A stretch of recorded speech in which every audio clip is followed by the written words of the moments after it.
Welcome aboard, it's Captain G. So this is leading into Allies Turn 5, and it's the point where we review the builds from both sides, what the Axis built on the video prior to this, and what the Allies are intending to build going into the next turn. So starting with Italy, 4. They invested repairs of their military base that the British had bombed and disabled. They bought a second military base, this one in Alexandria.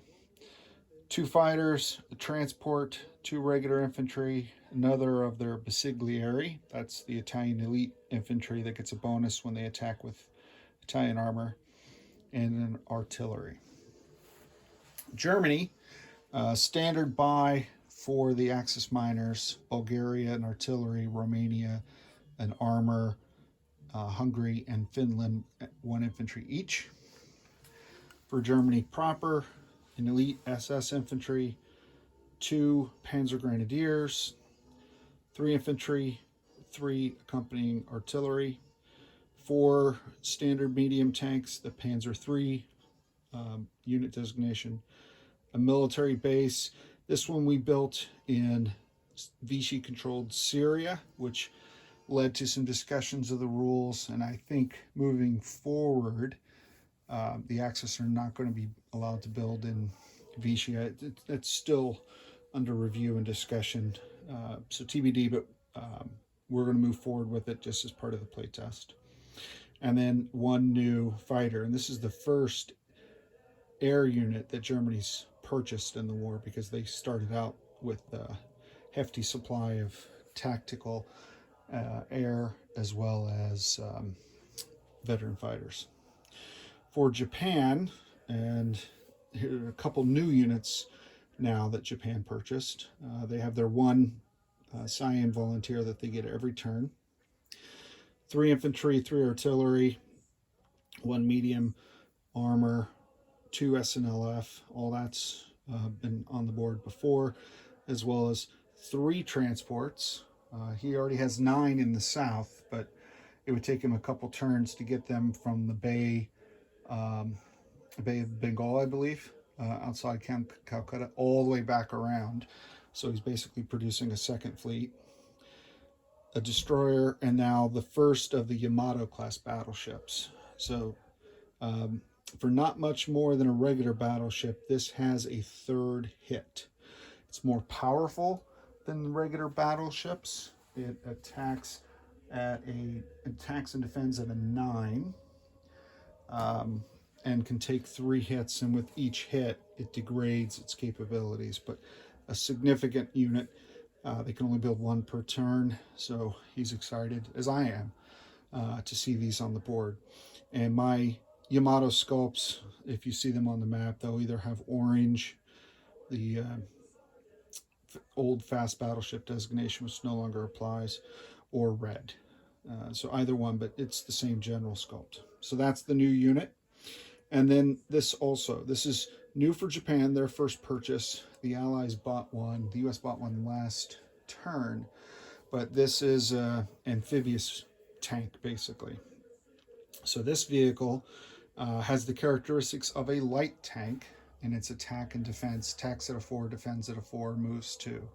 Costs the same as a light tank for each country, so that varies slightly, a little bit more for Japan than it does, say, for other countries. But its benefit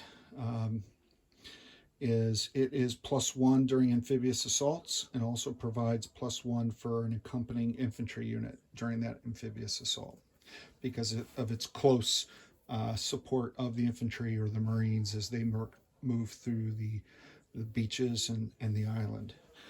So we're very excited. There's a max of 3 on the board at any one time, so it's a max 3. He was going to build all 3 at once, but he needed some of these other things, so I expect he'll buy 2 more next time. In the US, once they get involved in the war as well, we'll flush out their 2. So very excited about this unit, similar to a unit that Egg and I had house ruled in some of our games, and we're glad to see it rolled into the broader game. So let me elevate you up a little bit. So that was what the Axis had purchased.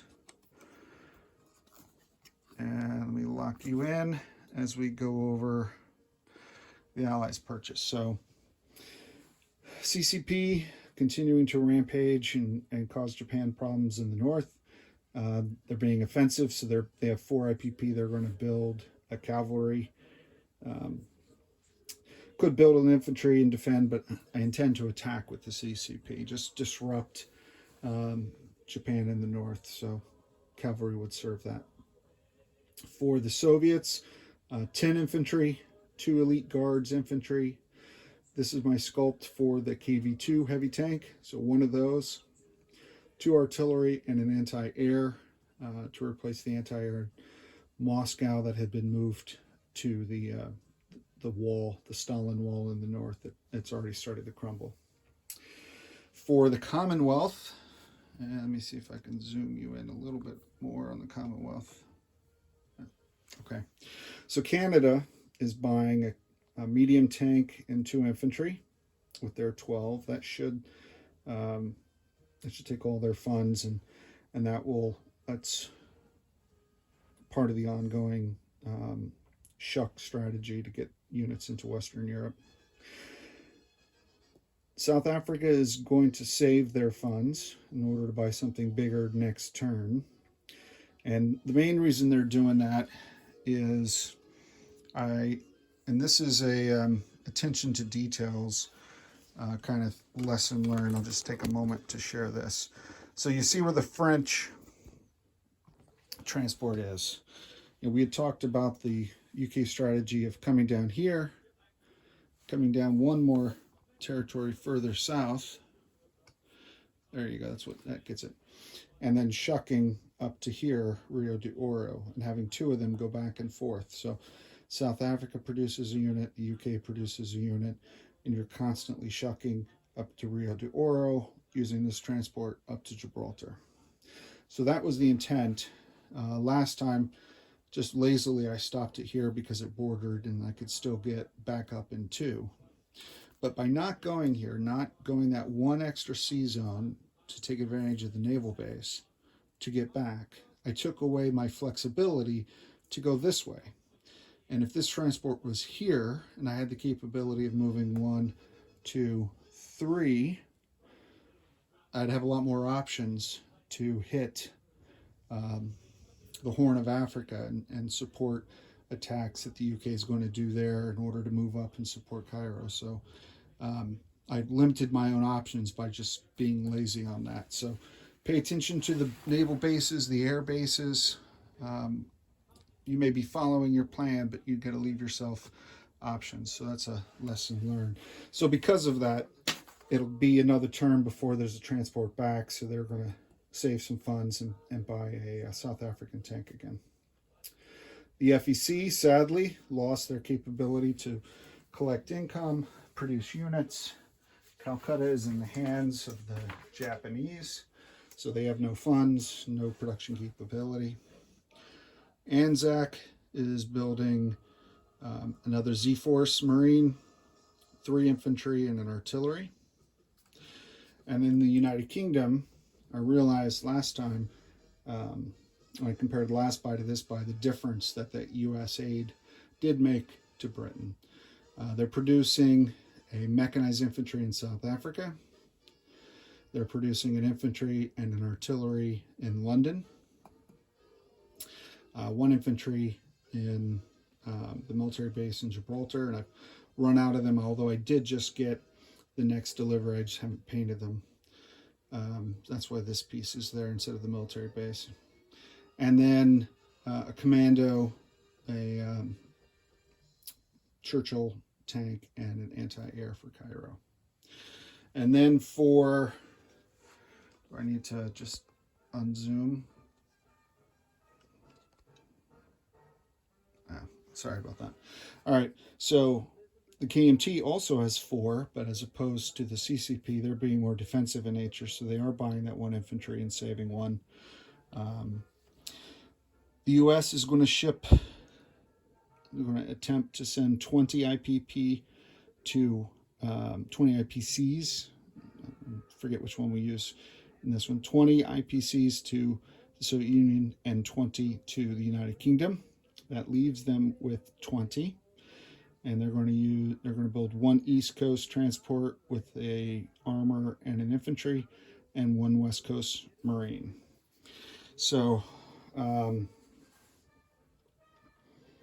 with the U.S. roles, they're at 55. So they will not be able to join the war this turn, but they will be in the war next turn, I believe. They do get 10 for the Japanese attack on the Soviet Union. So that 55 becomes 65. Plus, now that the Japanese have captured Calcutta, the U.S. goes up another 10. So that's 20. That puts them at 75. With a roll this turn, they'll be able to declare war on Japan at the end of this turn. So this will be the last time that they can't attack the Axis. But I wanted to have a force ready here to move across and hopefully land and reinforce the UK here. I'm going to avoid this territory because of the coastal gun and hit this one, but we'll go into that during the Allied turn. So that's it. Those are the buys that I'm planning. Again, I may adjust those as we go from Soviet turn all the way through to the US turn. But that's the plan. Those are some of the new fun units, the amphibious tanks, the Yamato, and as we get more and more of those, we'll go over them in our videos. With that, we'll transition next to the Allied turn 5. This is Captain G, over and out. Welcome aboard, it's Captain G with the summary of Allies turn 5. So this turn, the CCP started, they invaded northwest to take one more territory, destroying a Japanese infantry and artillery and staying away from the coast. They had eyed this city, but with the presence of new transports in the area, they wanted to stay away from the coastline, so they went northwest. That was it. You saw their buy, and they just fortified, placing the cavalry here. The Soviets, their attack from Buryata, they sent all of their infantry over to destroy the one Japanese artillery that had crossed the border and took Amur, and then their new allies, the Mongolians, with infantry and cavalry, struck northern Manchuria. So this is definitely going to force the Japanese to come back up north. They have some forces here, but if they're going to engage in a long campaign, they're going to need to bring some forces north. So it may extend the life of the Dutch East Indies, but right now any island that's under control of the FEC is doing no one any good, because with Calcutta captured, there's no collection of income, there's no building of units. It's sort of dead. Hence the replacing of the white active military bases with the brand new gray deadened ones, if you will, while I wait to paint them. All right, so that was the Soviets' turn. And then a non-combat, I think I mentioned this in the last video, the train pulled down the elite guards for the home defense. So between the units that were there, the ones that I just pulled down from Karelia and the ones that I built this turn, Soviets have quite a number in Moscow.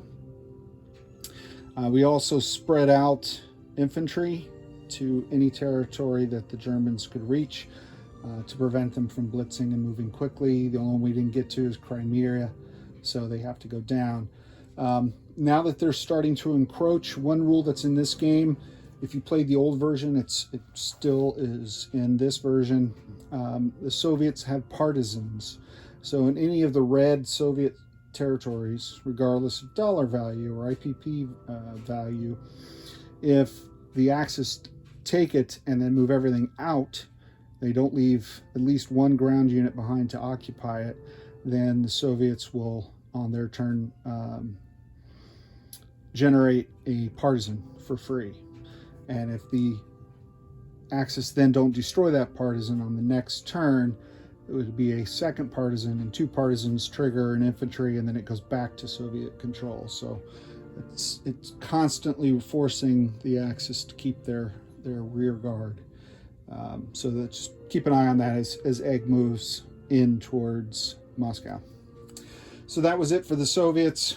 The 5th Shock Army is still in Moscow. If any of the 3 army groups poke their head out and we have an opportunity to strike alone with all the Soviet air, we might look at that. But if I strike at a group and the other groups are ready to counterattack, then obviously I'm not going to do that. An Egg is usually very good at having a follow-up force. All right, so then that ended the Soviet turn, and it went to the UK.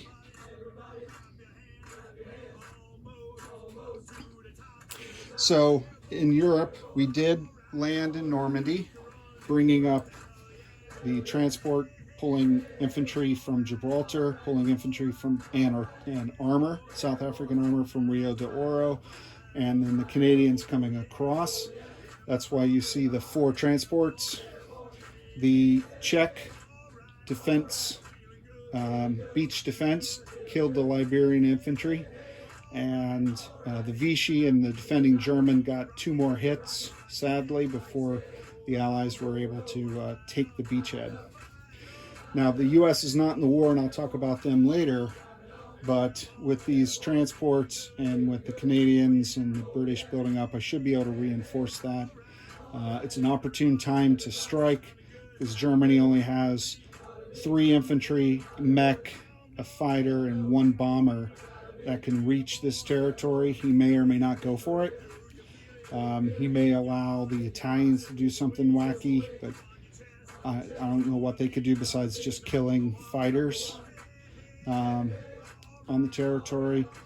So this cost them their bonus, their Atlantic Wall bonus. It cost them building more of these defenses. And it's putting pressure here right when Germany's pushing in. So that's why I went ahead and pulled the trigger, because it is an opportunity that may not last for long.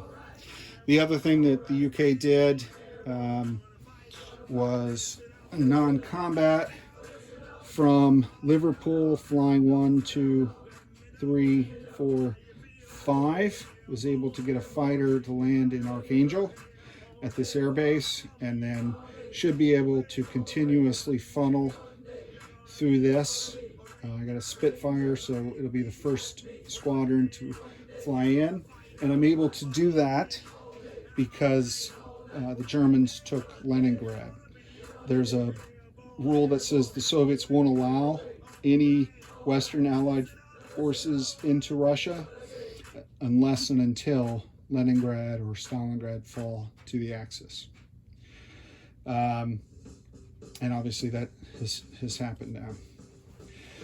So other UK attacks with the Iranian infantry support and fighters from Cairo. They took Iraq right up against the Italians. They also struck Ethiopia and British Somalia, from Italian Somalia into Ethiopia, and then from Belgian Congo into Anglo-Egyptian Sudan. One battle went well, one battle did not, despite the use of the support of the aviation squadrons. So this one artillery had to withdraw. There's not a lot of reinforcements down here because I've been shucking them northwest, but I'm going to have to focus on the continent for a little bit. I got to secure Cairo's rear front because they've got threats to the north by sea, the west, and the east, and I got to secure at least one front to protect that victory city. So that was pretty much it on this side. Everything else went and was built as according to plan. I did make one change to what my build was. I realized I was one transport short of the 8 that the United Kingdom needs for a bonus. So I traded in an infantry and an artillery in London for a transport in Canada.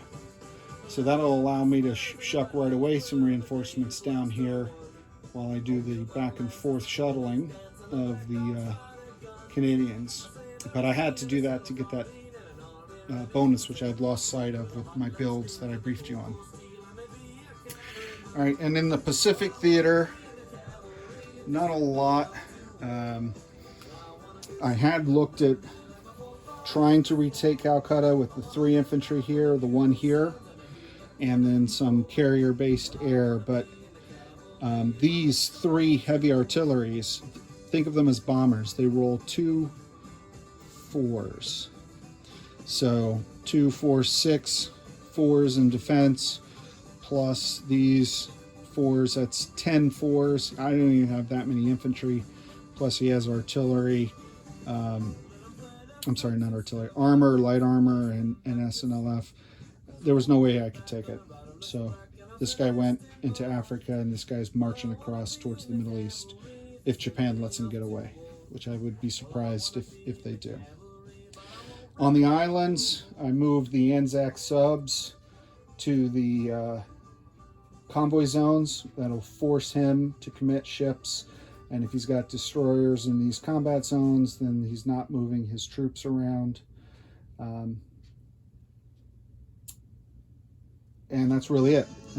Couldn't really move anything on the islands, and just place some units in Anzac to build up, because I think Sydney would be the next major capital he'll go after, but he's got a lot of things he's got to worry about between now and then. So that's it for the UK. For the US, did confirm that they had 55 IPP on the build chart last time. They got 10 for when Japan declared a war on Russia, so that took them to 65. They also got 10 when Calcutta fell to the Japanese, which I was not aware of. I had lost sight of that. So that moved them from 65 to 75, and they only needed 5 more, and they rolled a 10. So the US was able to declare war at the end of their turn, but on their turn, everything was non-combat. So knowing there was no surprise attack coming, you can see the Philippines, they shuttled in another transport to bring in another Marine, another AAA. The other transport went out towards Hawaii, met by PT boat to escort it. Again, he doesn't have a lot of naval units over here, and he's got these subs that will cost him money if he doesn't sink them. So this may be able to escape, but we'll see. The wrath of Japan is coming. They're not happy. The U.S. also brought their fleet that was hiding off the coast of Panama back over to the Pacific now, and that's a couple battleships, a carrier, a couple cruisers, and a couple destroyers. So they're up off the coast of San Francisco, and they'll be adding to that. I fully intend to build Marines in the Pacific, and they'll have some army with them, MacArthur, if you will. But I will not use Marines in the Atlantic. It just bothers me. So my amphibious assaults will suffer accordingly, but so be it. So I built U.S. Army Shermans, U.S. Army infantry here, and these, now that the U.S. has declared war on the Axis, they'll be able to come across. Now, one thing that difference from my builds to what I declared last time, I thought I could send 20 IPP to Russia and 20 to UK on the same turn, but I can't. They have to share that 20. So it could be 0 and 20, or it could be 15 and 5. So I went 10 and 10, and that gave me more IPP to buy for the US. So I did that. The Soviet IPP made it unscathed. The British IPP ended up getting interdicted, sunk to the bottom of the Atlantic. So they got nothing. So the 10 IPP went down to the bottom of the ocean. So 2 rolls as opposed to 1 roll last time I tried it, but same effect. Half made it, half did not. So that's the end of Allies 5. Next up will be Italy. Fully expect that they will push into Iraq, knowing that there's no longer force generation coming from India that can reinforce the Allies' hold here in the Middle East.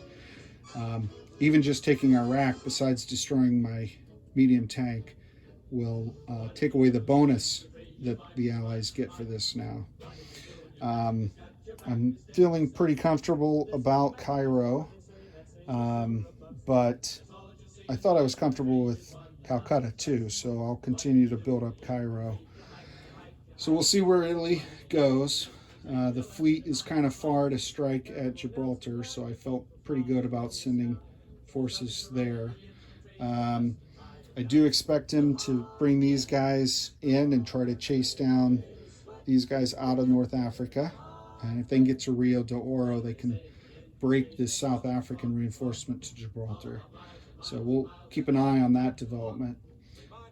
Germany, again, I expect them to push in and even money, whether or not they'll go for it, to try to push England off of Normandy. I think he probably will go for it and then send what he can to reinforce. I did bomb the Paris factory, but I only got 2 damage on it.